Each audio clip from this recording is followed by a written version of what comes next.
네, 안녕하세요.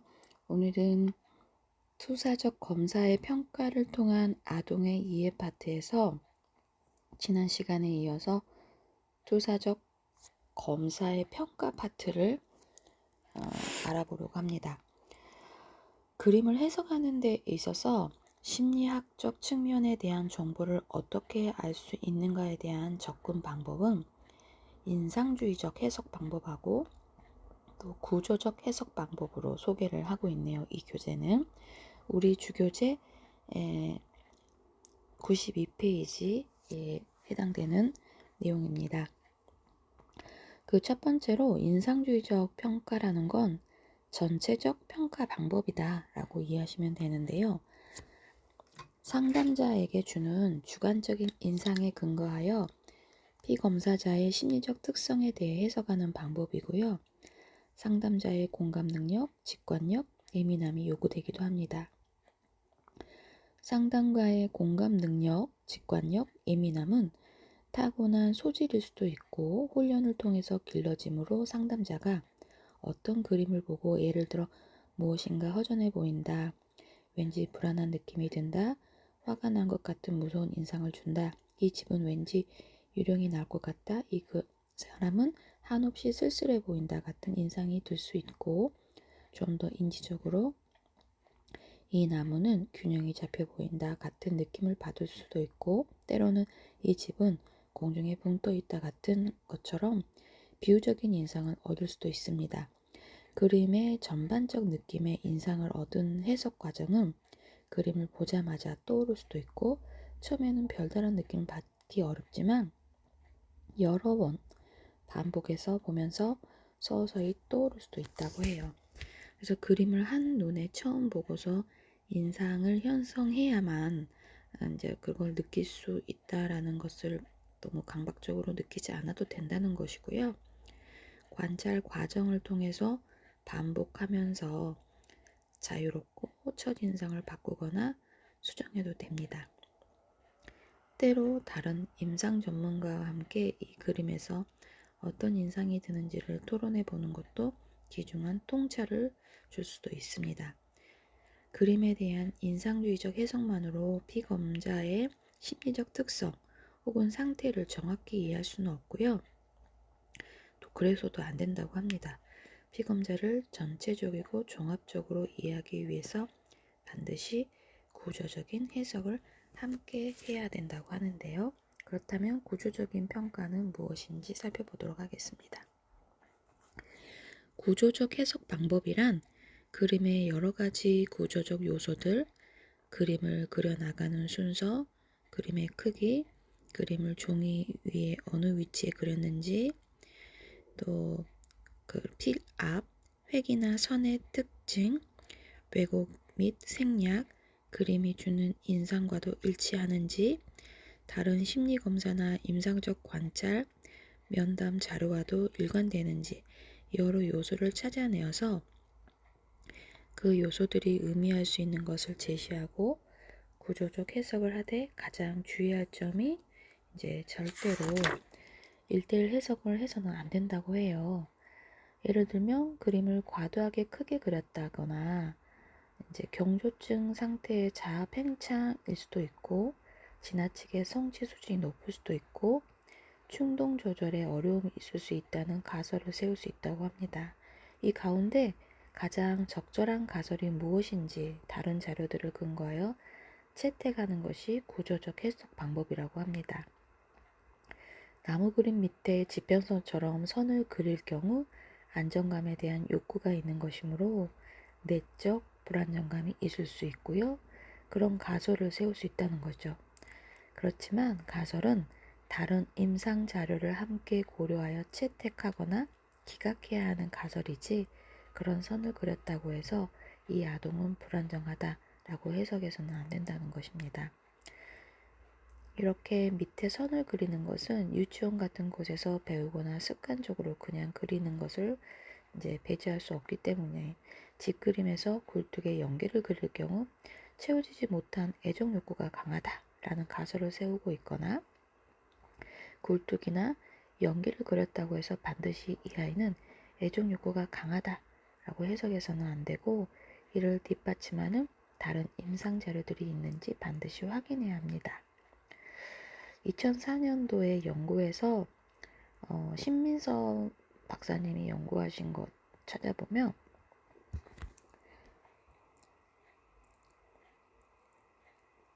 각 구조 요소의 A면 B다와 같은 식으로 1대1로 대응되는 의미를 부여하는 것은 아니고요. 강조하면서 피검자를 이해하는 데 유용한 지침을 적용하는 구조적 요소를 제시한다는 것입니다. 그림의 구조적 요소를 크게 13가지 정도로 구분하면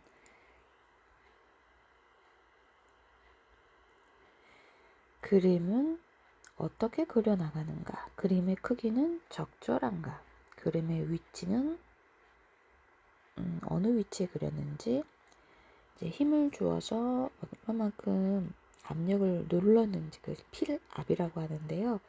필압이 얼마나 강한가, 선의 질이 어떠한가, 그림의 세부 특징을 어떻게 묘사하였는가, 그림을 그리다가 지운 적이 있다면 무엇을 지웠는가, 그림의 대칭적인 측면을 강조했는가, 눈, 코, 창문과 같은 그림의 일부분을 왜곡하거나 빠뜨린 것이 있는가,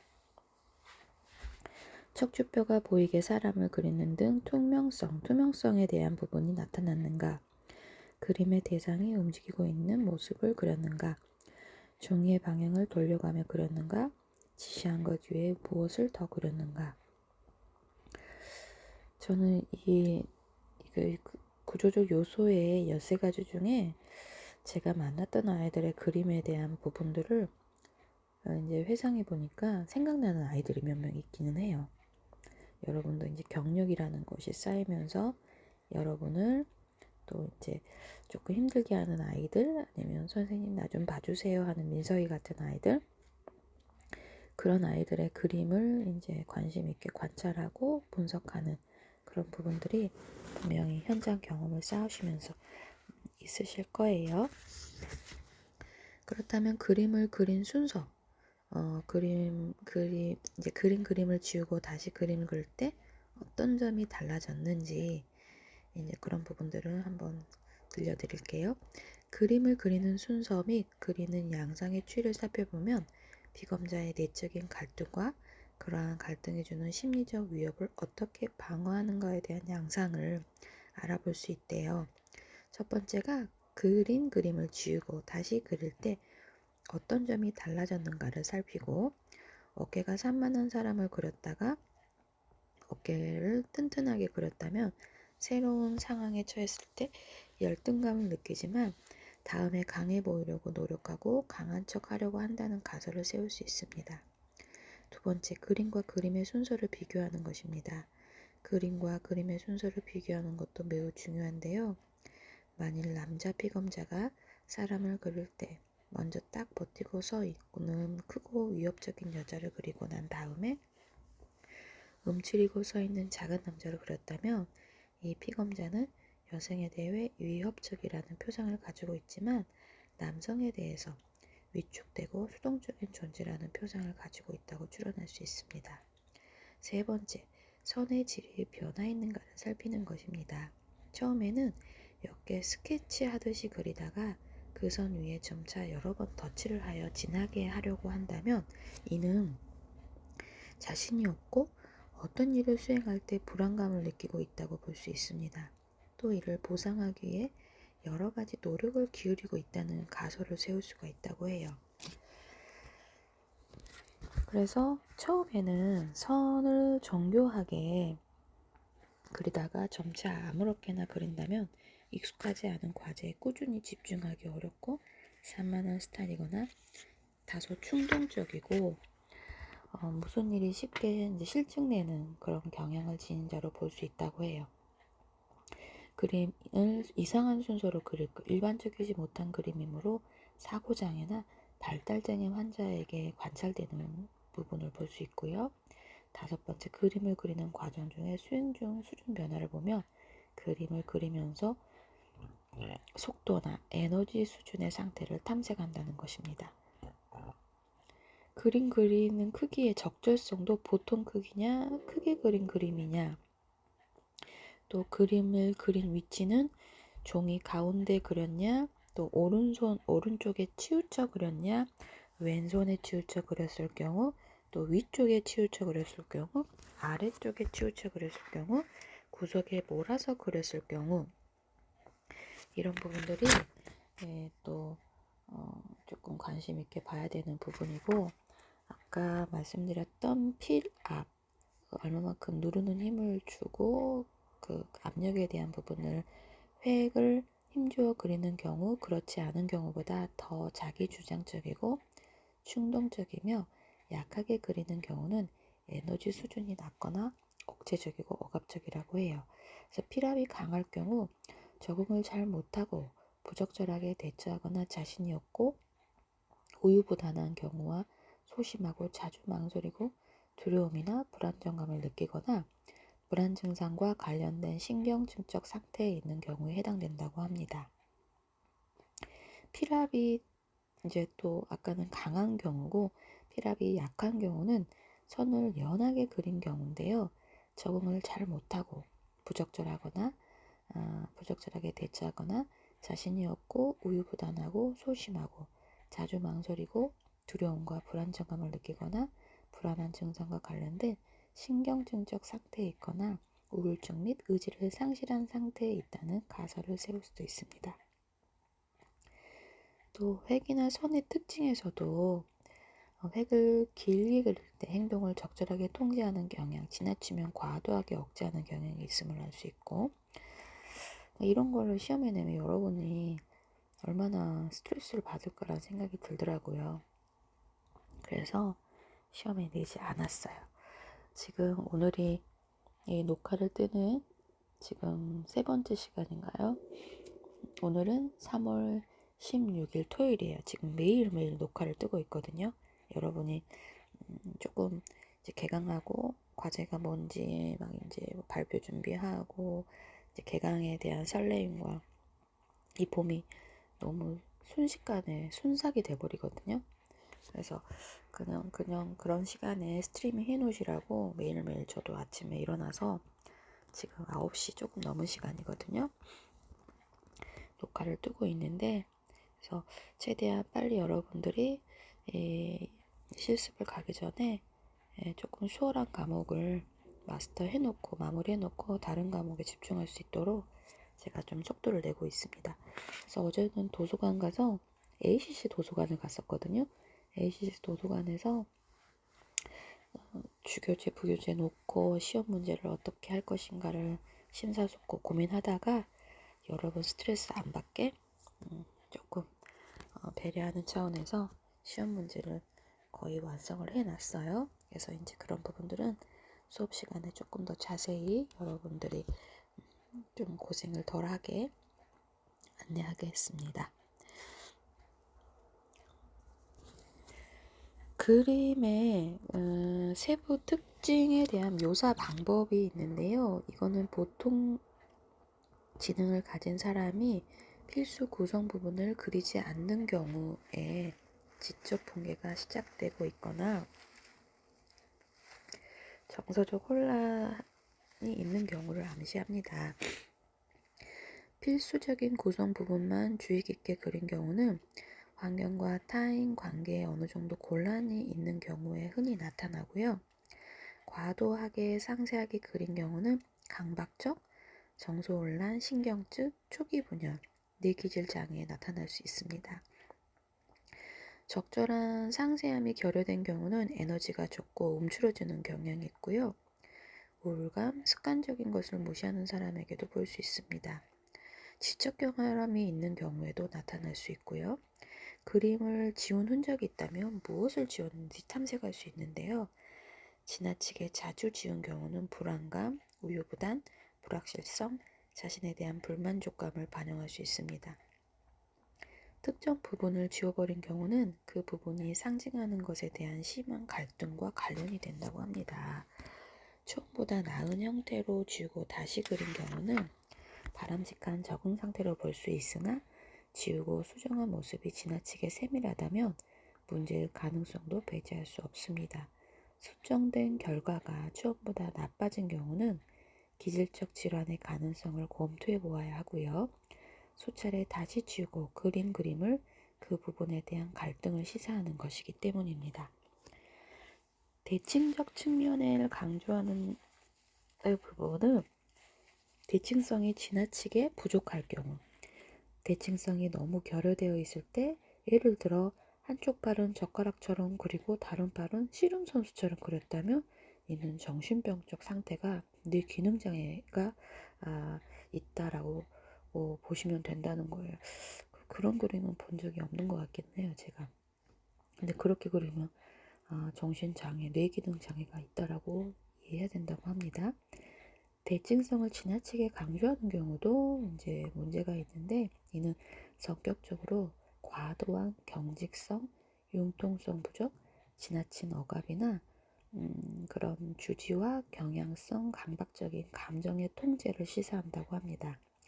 또 왜곡하거나 빠뜨린 부분에 대한 탐색은 그림을 어떤 부분을 생략했냐 하는 것에 내적인 갈등과 불안함을 암시할 가능성이 높습니다.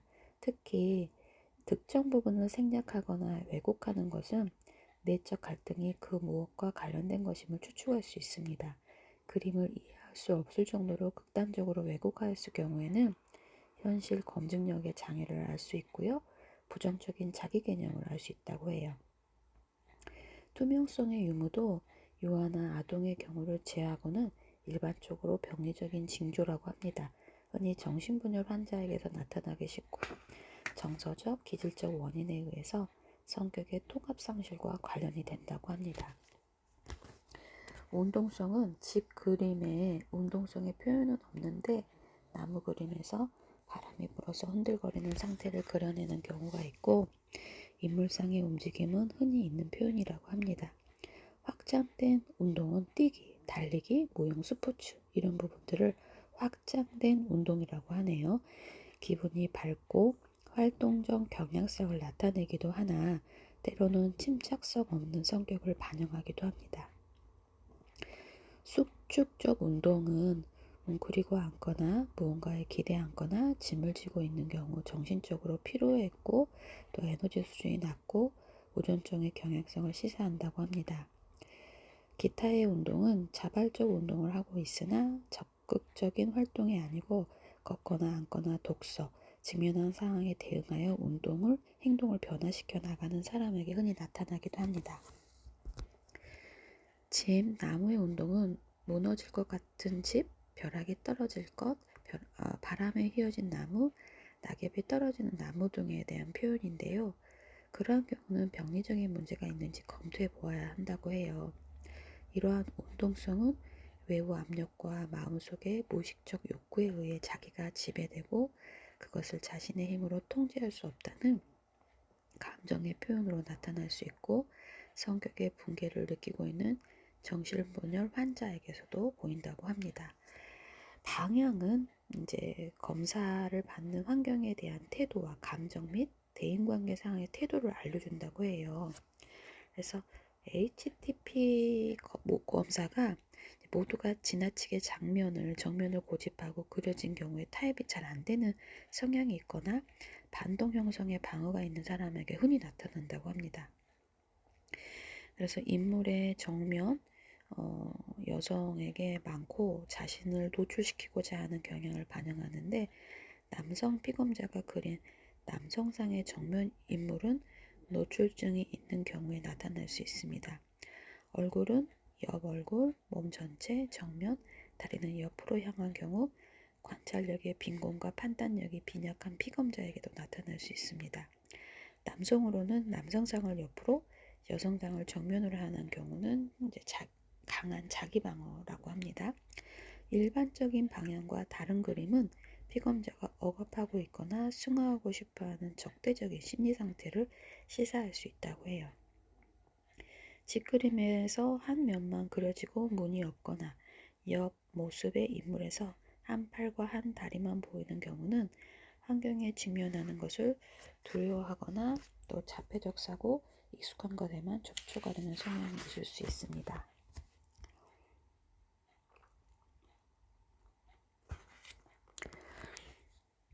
그 세 번째 내용적에 대한 평가를 잠깐 들려드리면, 그림에서 내용적 해석이란 정서적 분석의 사인을 참고로 하여 그림에 가장 강조되고 있는 부분의 세부적인 특징을 다루는 것을 말합니다. 예를 들면 나무 그림에서 상은이나 옹이 수족 간의 크기, 고리터기가 있는지, 과일이 떨어져 썩고 있는지, 그러게 애들이 뭔가 그림을 그리고 나무를 그리는데 열매에 대해서 떨어졌어요. 근데 그 떨어진 것을 온전하게 그리지 썩어 있다라고 그리진 않거든요. 근데 떨어져서 썩고 있는 그림을 또 그리는 표현을 하는 것도 있네요. 사람 그림에서 눈과 입이 유난히 강조되었는지, 손가락이나 발가락이 없는지를 다루며 이들 그림 특징과 성격적인 면을 관련시켜 평가하는 것이 내용적 평가라고 합니다. 형식적 평가와 비슷한 측면이 있으나 내용적 평가에서는 보다 더 세부적인 특징을 다루되 단순히 상징적인 의미를 나열하는 것이 아니고 보다 두드러진 특징을 먼저 다루는 것이 중요하다고 합니다. 또한 그 상징에 대해 연상되는 것이 있는지 질문을 함으로써 성격을 더욱 구체적으로 밝힐 수 있습니다. 그러나 그림에서 표현된 상징들의 의미는 매우 복잡하고 인류 전체에 보편적인 의미를 갖는 것도 있지만 특정 문화와 개인의 가치에만 의미를 갖는 것도 있으므로 단편적인 해석에 유의해야 한다고 해요. 내용적 평가에 있어서 보다 올바른 의미를 이해하기 위해서는 어떠한 상징에 대한 보편적인 의미와 인류의 사회적 문화적 그런 의미적인 전신에 대한 분석학, 민속학, 신화, 옛날 이야기, 화가들의 예술 작품 등에서도 간접 체험을 하고 개인의 상징적 의미에 대한 나눔, 다른 임상검사, 개인력과 일상생활 등을 이해하고 있어야만 왜곡되지 않은 평가를 할 수 있다고 합니다.